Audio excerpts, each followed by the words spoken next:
കൊച്ചിയിൽ ഭാര്യയെയും ഭാര്യ മാതാവിനെയും വെട്ടിപ്പരിക്കേൽപ്പിച്ച ശേഷം റിട്ടയർഡ് എസ്ഐ തൂങ്ങി മരിച്ചു.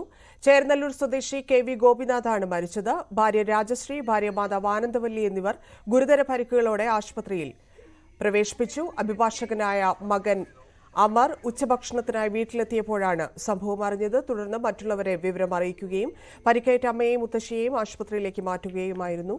പോലീസ് സ്ഥലത്തെത്തി തുടർ നടപടികൾ സ്വീകരിച്ചു. ഡാനി പോൾ ചേരുന്നു. ഡാനി, എന്താണ് സംഭവിച്ചത്?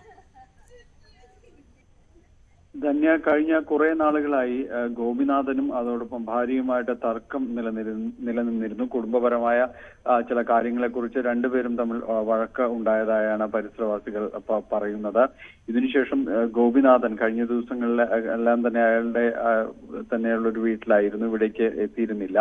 പിന്നീട് ഇവരുടെ പെൻഷൻ ബുക്ക് അടക്കമുള്ള കാര്യങ്ങളിലും പെൻഷൻ വാങ്ങുന്ന സംബന്ധിയായ ചില കാര്യങ്ങളിലും എല്ലാം തന്നെ തർക്കമുണ്ടായതാണ് പറയുന്നത്.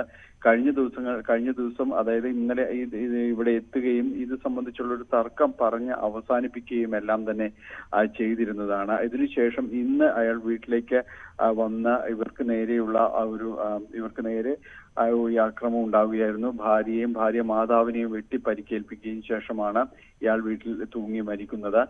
ഇത് സംബന്ധിച്ച് പെട്ടെന്ന് അറിയുന്നത് മകൻ അമർ അഭിഭാഷകനായി നോക്കുകയാണ്. അമർ ഉച്ചഭക്ഷണത്തിന് വീട്ടിലെത്തുന്ന സമയത്താണ് ഈ വീടിന്റെ മുറ്റത്ത് ചോര കാണുന്നു, തിണ്ണയിൽ ചോര പാടുകളെല്ലാം തന്നെ കാണുന്നതിന് ശേഷമാണ് ചുറ്റുപാടുമുള്ളവരെല്ലാം തന്നെ അറിയിക്കുകയും ഉടൻ തന്നെ പരിക്കേറ്റ അമ്മയും മുത്തശ്ശിയും ആശുപത്രിയിലേക്ക് അടക്കം മാറ്റുകയും ചെയ്തത്. ഇപ്പോൾ അകത്ത് അച്ഛൻ തൂങ്ങി മരിച്ച നിലയിലായിരുന്നു അമറിന്റെ. തുടർന്ന് പോലീസിലടക്കം വിവരം അറിയിക്കുകയും പോലീസ് എത്തിയപ്പോൾ ചേർന്നല്ലൂർ പോലീസ് എത്തി തുടർ നടപടികൾ സ്വീകരിച്ചു വരികയാണ്. സ്ഥലത്ത് ACP അടക്കമുള്ളവർ സ്ഥലത്ത് എത്തിയിട്ടുണ്ട്. ധന്യ. നന്ദി ഡാനി.